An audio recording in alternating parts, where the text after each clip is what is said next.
everyone, welcome to BizBlend, where grit meets growth and bold ideas turn into bold impact.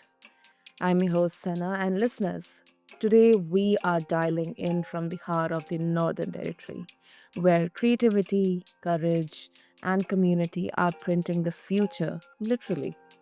Joining me is Powerhouse leader who's rewriting the rules of manufacturing from one of Australia's most remote corners. From offset printing to signage, from elite sports to entrepreneurship, she's leading Coleman's printing with precision, passion, and a punch above your weight mindset. I really love that, Magdalene. So, uh, talk about what it really means to run a high performance company away from the big cities. How being Yeah. underestimated becomes your biggest strength, and why authenticity and circular thinking might just be the future of leadership. So, whether you are tuning in from a boardroom, a back shed, or somewhere in between, this one's for the board. So, listeners, meet my incredible guest, Magdalene Coleman. So, Magdalene, welcome to the show, and I'm really, really honored to have you here with us. Thank you so much. Yeah, this is my first podcast. I've been Oh, booked up for a few, but I'm really excited to be your guest. So thank you.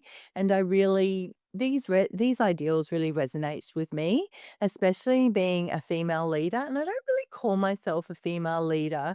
I kind of feel that I'm part of a bit like an elite sports team. I love that analogy because every player on their team just has to play their part, and so that includes, the coaches and the managers and, the physios and everybody else that surrounds themselves, as well as the players. So I mhm. see everyone in our business to be, some part of that journey. And, business is really competitive. So these days, it doesn't matter where you operate from, you have to have really good systems, processes, but most of all, you have to invest in your people, and we're really, really passionate about doing that, especially because we are in a remote location. We are 4.5 hours from Singapore, located at the top of Darwin in the Northern Territory, and the climate is very similar to that tropic environment. And then if we fly down to Melbourne, another capital city in Australia, the temperature could be 4 degrees today. So, and again, it's 4.5 hours away. So we really are in this very unique location in the top end of the Northern Territory.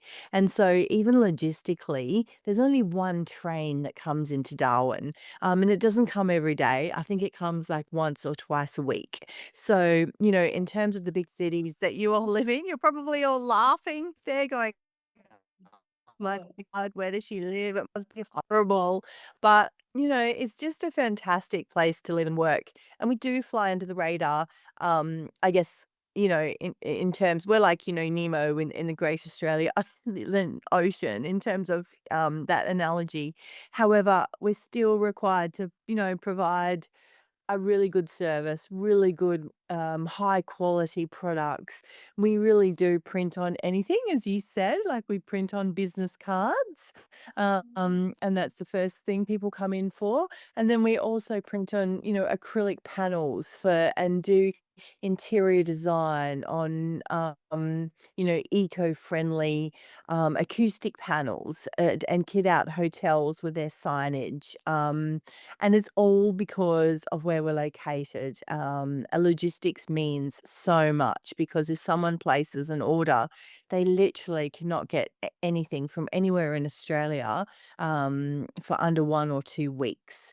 So we do have, Industry 4.0 solutions in our business, in our little family business. And we also do have, an online ordering system, and we do have, quoting systems and all of the things that I guess you'd expect of any decent sized business, but we're just operating from a very unique location. And we have to travel a lot, which is so exciting because we just get exposed to the amazing thought leadership, from global companies like, HP, and Konica Minolta. And we have those brands and Heidelberg from Germany. We have all of those brands in our factory in Darwin, which no one in and our factory is located in the Darwin CBD, which is pretty unique for a manufacturing plant. Um, yeah. And it's all climate controlled, of course, because you can't have the machines and the paper sweating. Humidification or dehumidification does not sit well with rolls of labels and stacks of paper. So our factory is climate controlled, and that's like something that no one would consider. Probably that you wouldn't have to consider in other areas of the world, and that's powered by our solar panel car park. So we're really doing things quite differently.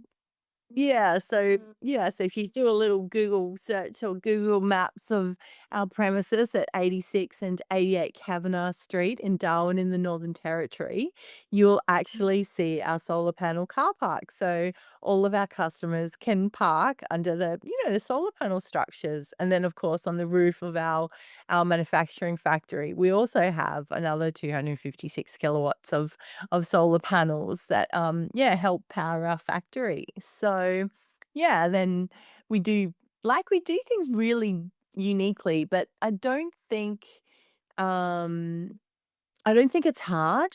I don't think it's hard to make a difference. I don't think it's hard to make these decisions.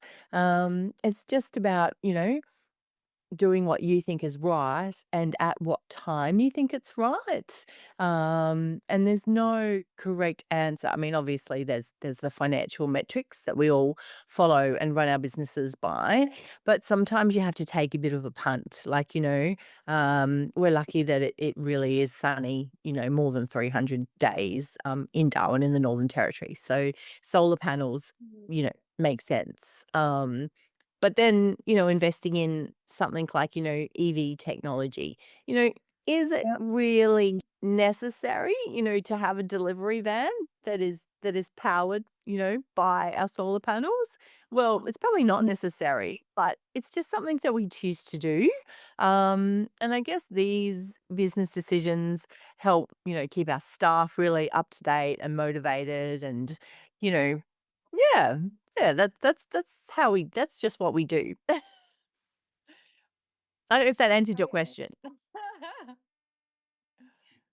Definitely more than that, because what I find is like um the resources are utilized to the best of their capabilities, and it's kind of, the adversities turned into opportunities.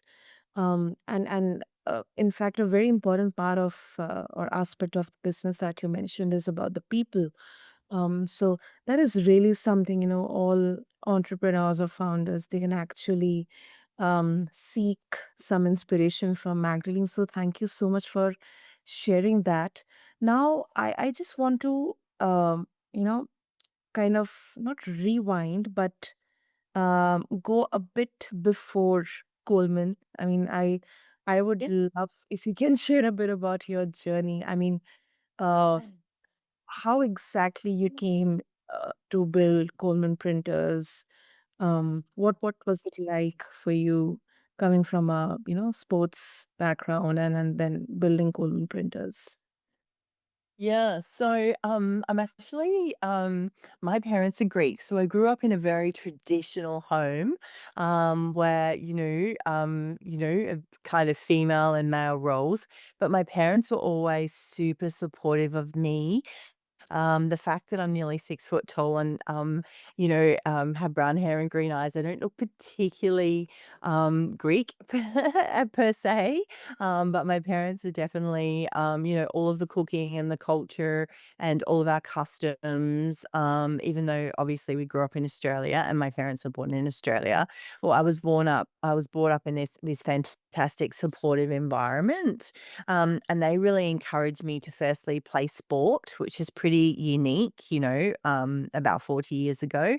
So they encouraged me to play netball, and they allowed me to travel and represent the Northern Territory and play netball and travel all around Australia. And that probably gave me really good grounding and very good values as well because things when you play sport you turn you you know there's unwritten rules of life You always have your hair tied back. You always wear your uniform. You're always required to turn up on time, if not 1 hour early. You look after your health and your well-being.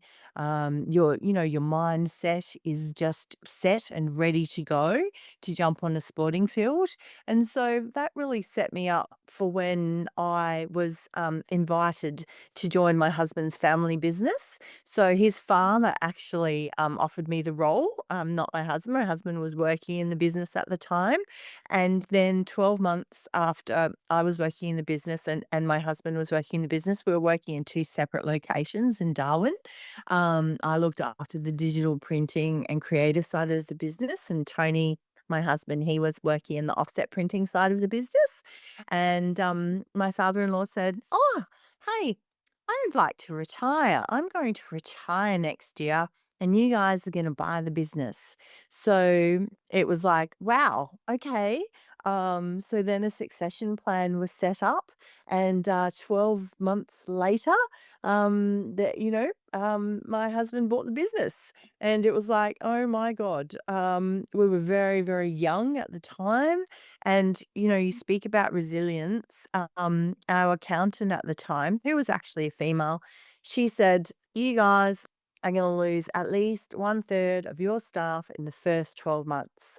And we said, "Why?" And she said, "Because you're young and you're inexperienced, and they'll be a bit scared of you as well because you've got all these ideas around creativity and technology, and you want to buy these new machines. And yeah, oh my God, it's just going to be all too much." And, touch wood, we didn't lose one third of our staff. We lost, maybe one or two because that's just what happens in businesses that are, under 50 people, persons. You naturally, staff attrition, but we're really, really proud of that fact that we kept the company going and we kept a lot of our staff. And to this day, we still have staff in the building that have been with us not just for 5 years or not just for 10 years, not just for 15 years, but several staff for more than 20 or 30 years, and they still remain working for our family-owned company. And so, yeah, I think that has a lot to do, with the leadership and also how we run our sporting team or how we, run our bus or our ship. And yeah, the continual investment in not only the technology but in the people and teaching them and exposing them to fantastic ideas like the new machinery we've bought is made up of fully parts of the circular economy, for example. And so that is obviously meaningful to our people and also to our customers, and they get to learn new things and be exposed to new ways of doing things, because printing back in the day was very heavy metal sort of manufacturing and very large equipment. And now the equipment is more digitally based, even though it's equally as large in terms of footprint or meter square or whatever you might call it. Yeah, in layman's terms. Yeah. So, yeah, so we feel really, really lucky to have those people in the building that have got just so much knowledge and that have stayed with us on our journey. Yeah. Oh, that's really, really. I think it definitely brings out the human side of entrepreneurship, especially in this age, where every year, especially in the beginning of the year, we are seeing Yeah. companies laying off, restructuring. I think it really gives very positive, sign that it's not necessarily true that every time, whenever there is some kind of course correction needed in any business or company, it has to start with layoffs. And uh, Yes. there definitely is a way around. Um, the Magdalene, I think it's more lean manufacturing these days is really about man and machine. And, everybody talks about AI, and, how scary it is. It's the buzzword of the century. Um, but I think companies of our size are also being more is being expected of us in terms of productivity. And of course, we want to grow. So while we might still have the same amount of people, we may actually have machines or processes, whether they use AI or not. Some of our machines do, I'll be honest. But they are the things that are working harder and faster. And they're the things that are, rather than having to work people harder, the machines will work faster and harder. Their speed, their sheet size will be bigger. The type of materials we can put through will be different. The ink will be eco-friendly, whether it's, a waterless based ink or whether it's a latex based ink. All of these things contribute to, I guess, what you're talking about, lean manufacturing, but it doesn't mean you have to lay off the people because, in fact, businesses can in fact do more work, if the opportunity's there or if they create those opportunities for themselves. And then the people also that are aging, like, realistically, someone who's, 50 years of age cannot, run as fast generally as someone who's 21 years of age. And I know that because I have 19 and 21-year-old sons, and they would beat me in a running race. But, put us all on the same level of e-bike and we'd all be racing together side by side. So that's probably a good analogy, um, rather than layoffs, that we should use technology as an enabler in this world that we live in to prevent layoffs. Yeah. That is true. That is true. And one question comes to my mind, Magdalene, that especially about women in leadership, especially manufacturing, Oh, yeah. that they have to either toughen up or constantly prove themselves. Um, Yes. how do you navigate that double bind?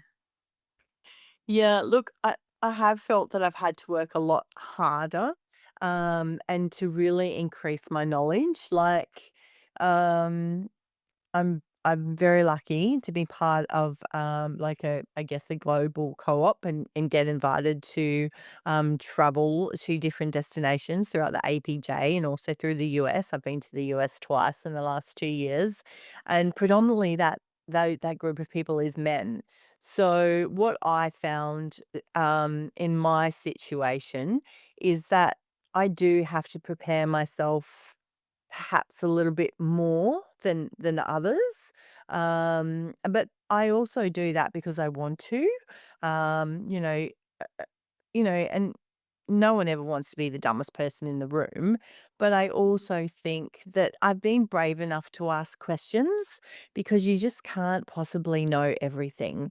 These days as CEOs, we are required to have financial knowledge, marketing knowledge, technical knowledge, technology knowledge, and then we're required to do strategic development, human resource management.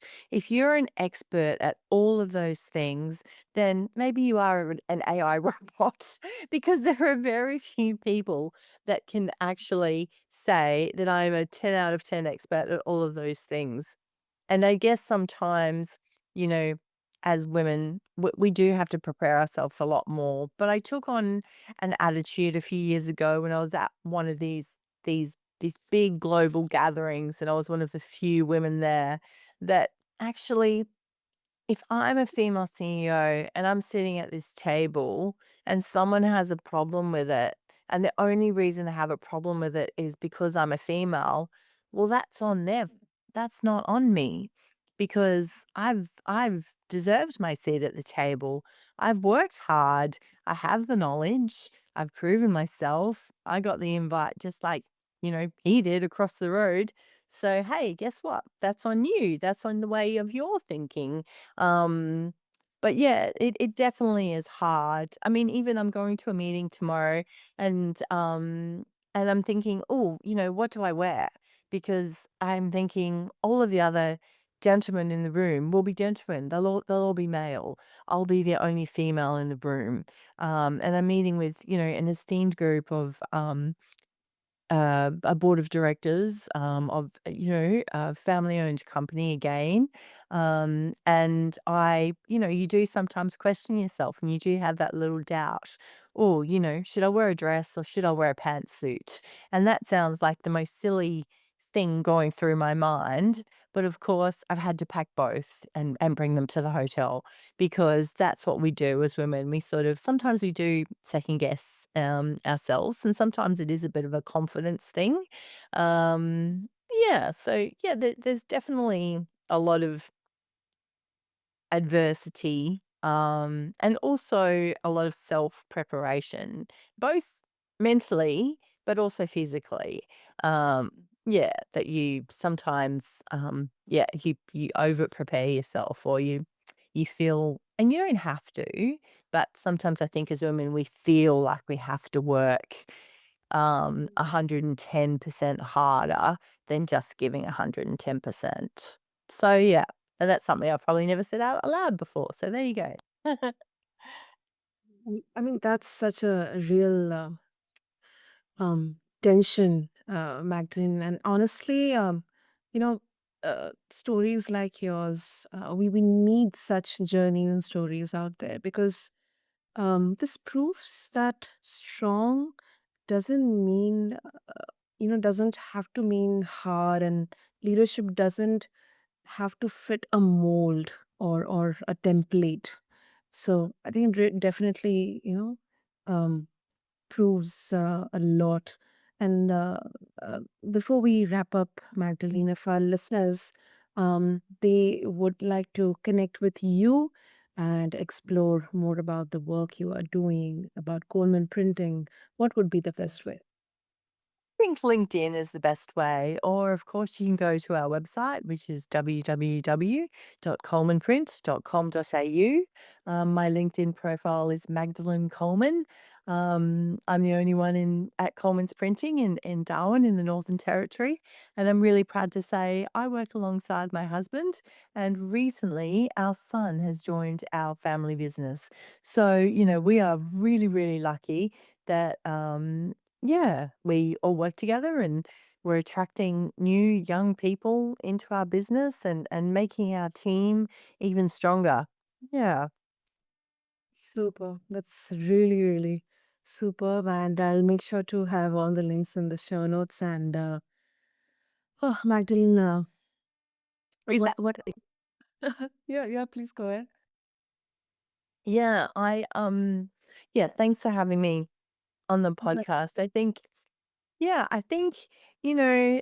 it's one thing to say about women in business, but I never think um that we should ever play the victim. I think we should just step onto the court, or we're a player. We're a, piece of the chess puzzle, or a piece of the Rubik's cube, or we're a part of that team, whether we're male or female. Um, but yeah, female CEOs do often have to present a little more well prepared than their counterparts. And it's just up to us as individuals whether we take that on as a responsibility or a burden or a challenge. And whichever way you take that on, whatever works for you as a female leader, or businesswoman, or just person, then that's on you how you take that on.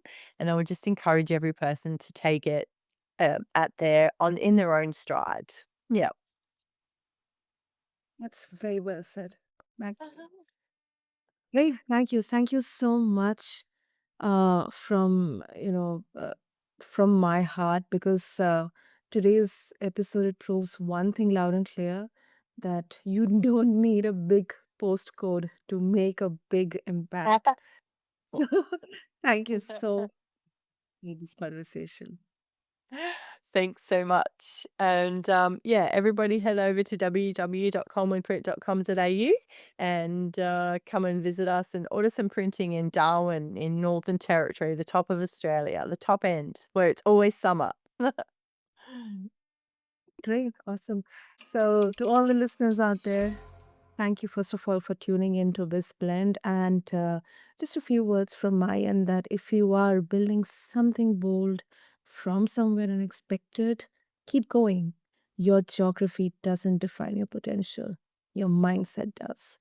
Until then, this is BizBlend. I am Sana, and I'll see you next time where business meets boldness and leadership gets personal. Thank you.